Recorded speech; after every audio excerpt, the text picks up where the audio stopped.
주요 제보 내용으로는 온라인 커뮤니티를 통한 폭동 선전 정황이 확인되고 있습니다. 인권위원 사살 및 인권위 방문과 관련해서 나 갈매니저인데 정식 지령 내린다. 인권위 3인 이상 사살하라는 살해 명령이 유포되고 있다는 점을 말씀드리고요. 두 번째로는 이재명 대표의 주 4일째 발언과 관련해서 주 4일 시행 시 월급이 반토막 난다. 이재명이 국가를 중국에 바칠 예정이다라는 허위 사실이 유포되고 있다는 제보가 접수되고 있습니다. 이에 대해서 저희가 지속적으로 추적하고 법적 조치를 취해 가겠다는 말씀을 드리겠습니다. 그리고 그 다음 이어지는 것은 김동아 의원께서 쭉 설명하시겠습니다. 네.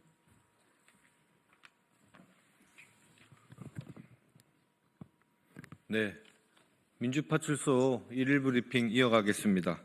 지난 2월 6일 허위조작 감시단은 서울경찰청 사이버수사대 헌법재판관 3인과 이재명 당대표에 대한 허위사실을 유포한 15명에 대한 고발 조치를 진행했습니다. 또한 지난주 민주파출소에 이번 주말 윤석열 탄핵 집회에서 칼부림을 하겠다는 협박성 게시글이 접수되었습니다. 해당 게시글은 극우 성향이 강한 DC인사이드 갤러리의 유저가 작성한 것으로 민주당 지지자는 중국 공산당 세력이라는 명백한 허위사실을 포함하고 있었습니다. 또한 직접적인 살인을 암시하는 위험한 내용이 포함되어 있었습니다. 이에 대해 민주파출소는 국민안전신문고 범죄예방부문에 신고 조치를 완료했습니다. 경찰은 국민의 안전과 민주주의를 위협하는 자에 대해 강력하게 조치해 주시길 바랍니다. 다음으로 헌법기관에 대한 폭동 모의 게시글 증가에 관해서 보고드리겠습니다.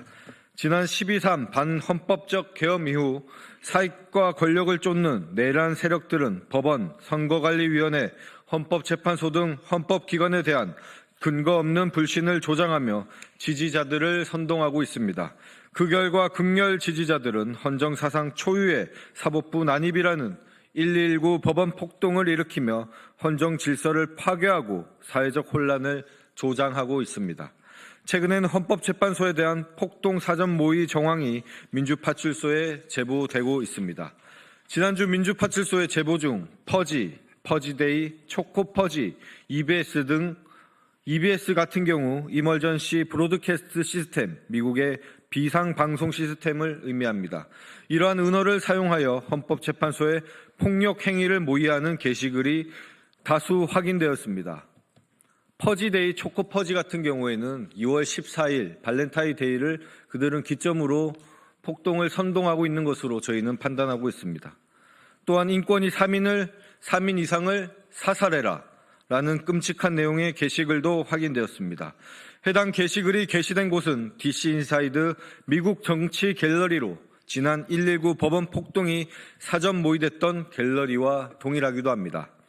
헌법기관을 대상으로 한 폭력 모의는 단순한 온라인상의 발언이 아니라 중대 범죄에 해당합니다. 특히 해당 행위는 소요 교사죄 및 특수 건조물 침입 교사죄 등 이러한 법률이 적용될 수 있다는 것을 명심하길 바랍니다. 소요죄는 1년 이상 10년 이하의 징역이나 금고 또는 1,500만 원 이상의 벌금에 처하며 특수 건조물 침입죄는 5년 이하의 징역에 처하는 중대한 범죄로 이를 교사한 자 또한 동일한 범죄로 처벌받게 됩니다. 민주파출소는 폭동 등 모의를 더욱 철저히 감시할 것이며 헌정 질서 파괴 세력에 대해 헌법기관에 대한 폭력 모의를 즉각 중단할 것을 강력히 경고합니다.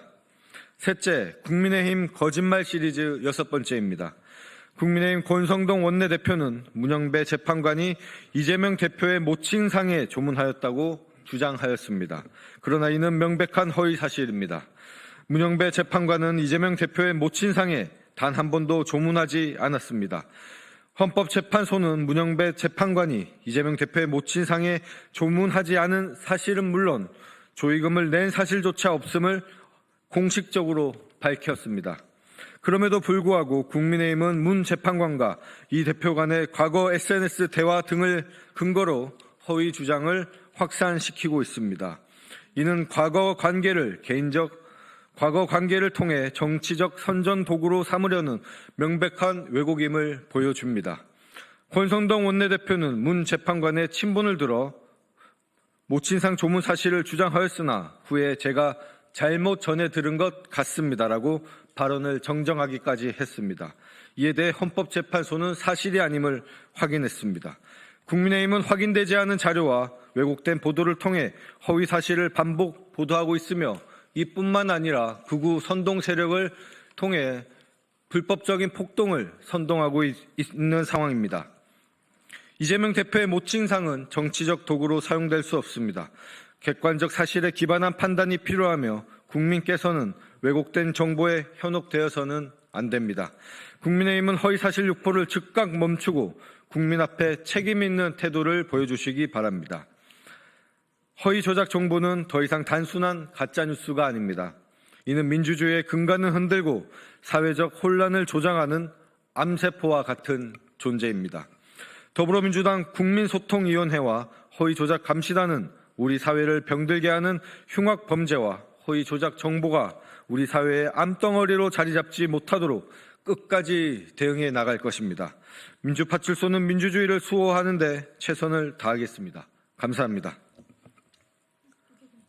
다음으로 검사를 검사하는 모임의 오동현 변호사님께서 말씀 이어가겠습니다. 네, 안녕하십니까. 검사를 검사하는 변호사 모임 상임대표 오동현 변호사입니다. 12.3 내란 사태 이후에 헌법 그리고 헌법재판소를 비롯한 헌법기관에 대한 침탈과 폭동을 선동하는 그런 무리들이 많이 늘어났습니다. 그리고 가짜 뉴스와 허위 조작 정보를 무분별적으로 유포하고 퍼뜨리는 세력들이 많이 늘어났습니다. 예, 저희는 이러한 극우 지지자들과 내란을 선전하고 가짜 뉴스를 퍼뜨리는 무리들에 대해서 고발 조치를 취했었고 이에 대해서 지금 계속해서 진행되고 있습니다. 오늘 또 조선일보에서는 또 내란을 선동하고 허위 뉴스를 퍼뜨리는 전면 광고를 또 실었습니다. 예, 저희는 이에 대해서도 즉각적으로 대처하고 가짜 뉴스와 허위 정보가 더 이상 유포되지 않도록 최선을 다하도록 하겠습니다. 감사합니다.